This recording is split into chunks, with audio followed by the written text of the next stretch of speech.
But because that's the crazy thing, they just do things that they think they can do, and it's just I can't imagine myself jumping off of a ladder through a table or something like that, right? Right, exactly. I know it's for nothing practically, but If I I don't get the appeal of it either. if I wanted to see that, I'd watch the ladder match one and two, or watch some pay-per-view that has a theme of it. I wouldn't actually attempt to try to do anything like that. And Exactly. with the dangers of it all too, I think that healthcare on the independents is something that can be put together or should be implemented. Do you think that a healthcare union, it will probably never come into fruition, but it would definitely benefit you guys? What's your opinion on that?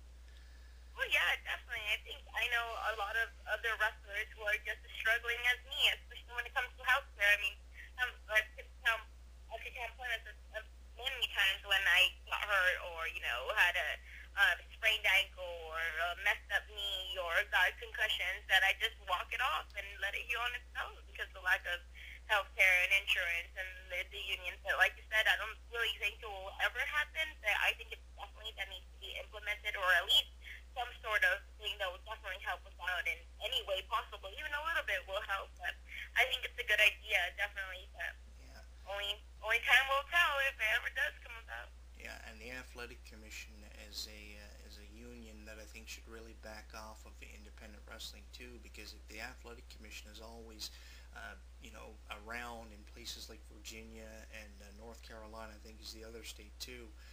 Independent companies really can't get ahead. I think that if the athletic commission would kind of, back off and stop being so strict and precise, I think that more independent companies would have a chance to get off the ground. Do you think the athletic commission is doing any justice by shutting down all these shows and really stepping in places that they should be stepping in some cases, but not all the time? Right. I think in some cases the athletic commission means good in a way, as in, trying to regulate it and have people have licenses and get physicals, because of course we don't want everybody who can jump will be in the wrestling ring. But then again, on the other side of it, they're definitely really strict and Yeah, put their noses where they're not supposed to, and try to, I think, basically just make money off of it. I think is what their really ultimate goal is. If their goal, if the athletic commission goal was to keep all the wrestlers' safety in mind, to make sure their well-being is upkept, but yeah, I'm definitely all for it. But really, I think it's all about politics and about making money. yeah. Ring of Honor has had their name mentioned quite often now on professional programming, primarily on the WWE all the time. Do you think that Ring of Honor now is on a higher pedestal than many independent companies now that they're being acknowledged and called out for their accomplishments on WWE programming and stuff? What's your take on the whole Ring of Honor product? Do you think they're considered something more now, or? Oh yeah, definitely. I have always seen Ring of Honor as more than just a typical independent show. Not only do they have the production value, but the talent on that is definitely sublime to anything else that there is around here. But I think them getting the mainstream attention is definitely, like, we already know, we as fans already know how good Ring of Honor is. But with that mainstream attention, it's definitely putting out there for everybody else who doesn't know Ring of Honor, who's not made aware of it, how good they really are. So not only is it giving them more credibility, but I think it's definitely picking up more fans. Oh yeah, it has, and the thing about Ring of Honor is too, when they get their name mentioned on a program like WWE, it kind of just puts them over the top, right? Oh yeah, definitely. I think even Nevada was trending, Ring of Honor is probably trending a couple times on Twitter, but it was pretty cool. Yeah, they actually had Kind their of like own. growing up in, it's like kind of they're growing up right before I. They actually just started their own new television deal too. I actually spoke with Kerry Silken, I think the night of a TV taping on their new network they have. I'm not sure what the name of it is now. I can't recall it, but he was actually here on I think show 818, promoting that, and I'm happy for him that he was actually to land that deal, because Ring of Honor ran into a bit of trouble there on the last of it. And of course their website is rohwrestling.com, but they ran into a bit of trouble there on the last of it, and that's the unfortunate part, but they were able to get back on their feet. That's kind of cool too. Yeah, definitely. But Yep. Any struggle, they sure prevail. yeah, and it says a lot for a company too that started selling DVDs, and they kind of progressed from that to TV. But the big problem with that was not too many people knew what HDNet actually was. And if you don't know the name of the network, like, I mean, you know, Spike TV carries the TNA thing, USA Network has the WWE thing. They're on networks that are known, while Ring of Honor has a challenge not only promoting themselves but the actual network, and that's a barrier I think they have to cross over with time. Yeah, exactly. I think they maybe got it with a better known network, then they'll definitely take off from that. But I could definitely see your point where the USA, compared to HDNet, does not stand a chance at all. But I think they're a growing company with a growing network, so. Yeah, and it's great too. Now I gotta ask you this about the the women's division. Let's start here with WWE. The whole Kelly situation of being the Divas champion was something that I was not entirely struck on. Was not a huge fan of. Now she held the title I think for 4 months. What is your general reaction to this when you saw this? What was your inaugural reaction to all this? Because it kind of took me off guard that they actually did. I was expecting it to happen, but not as soon as it did. What's your opinion of that? Well, of course, I think my opinion is just like everybody else's, and not a huge fan of Kelly, especially, I just feel that maybe there's so many other women out there, women wrestlers that actually appreciate the business and want to be that. I know for a fact that Kelly started off as a model, and just like you mentioned, it's just at the right place at the right time.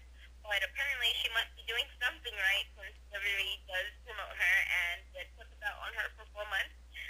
Doesn't but who am I to, agree or disagree with them? They're the ones making the big money and making being on TV every week. But on my opinion, I think it's definitely, if they want to take the women's wrestling to be a little bit more serious and rather than just eye candy, I definitely don't think Kelly should be that pick. But if they just want to stick with their traditional eye candy or, oh, look at me, I'm just evil and can't really do much, then I guess they're going that way. But definitely I could see maybe a better, definitely a handful of other choices better than Kelly, but hey, what can we do, right? And that's the thing too. They have all this great talent, especially in the Divas division, and only the same 3 or 4 divas are the ones carrying the show. And that's the same with the other divisions. It seems like in the division you have 3 or 4 hand-picked wrestlers who have the responsibility of carrying the show, and the other 20 or 25 are used as put-over people. And that's the unfortunate part of it all. Right? Yeah, I agree. It's really sad, and there are a lot of problems that need a form of correction.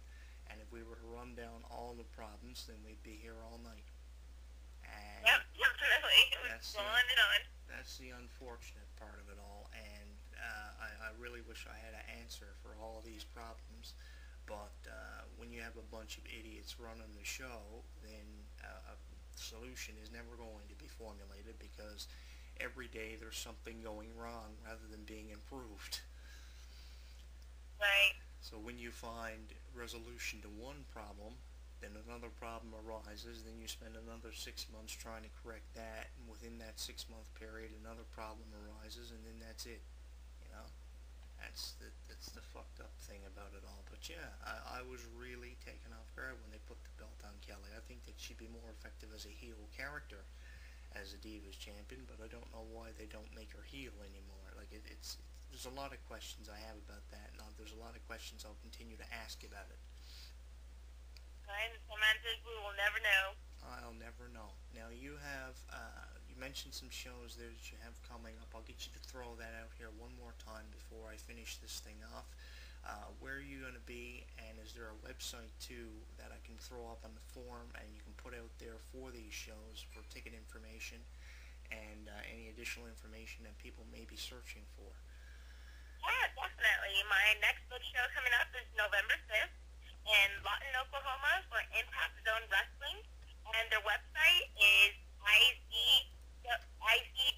Wrestling, so IZWrestling.com, and there you can get all the information about getting tickets as well as how to order their iPay-per-view. So you don't necessarily just have to be in Oklahoma to check me out. You can be all over the world and you can still catch me in action in the iPay-per-view on November 5th. And it's for Halloween Hangover, and I know it starts at 7 p.m. Central. Okay, Central Time. I like that Central Time Zone there. ICWWrestling.com is the website there. The interesting thing about that is the iPay-per-view thing. That is really cool.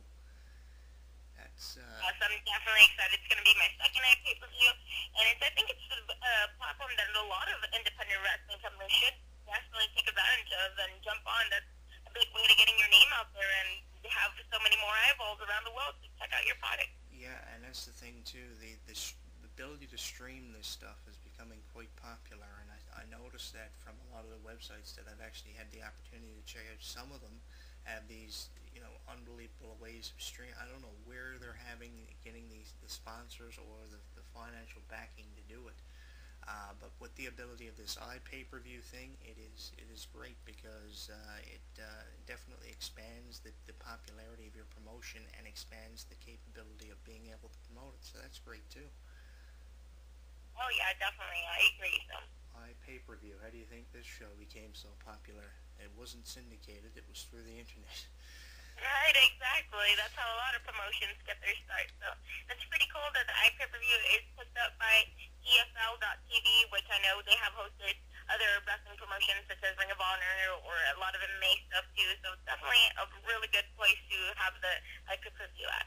Oh yeah, it is too, and that's something else too. That MMA stuff that people are starting to make that transition from. They're stopping watching the wrestling product and transitioning over now to MMA. So that's really cool too. I think that the UFC and the MMA to some extent was banned here in my part of the world, and I think they're still keeping it up there in many different parts of the United States. But it's very unfortunate that in different parts of the world this MMA stuff is being banned. It's a lot of barriers that need to be overcome, but hopefully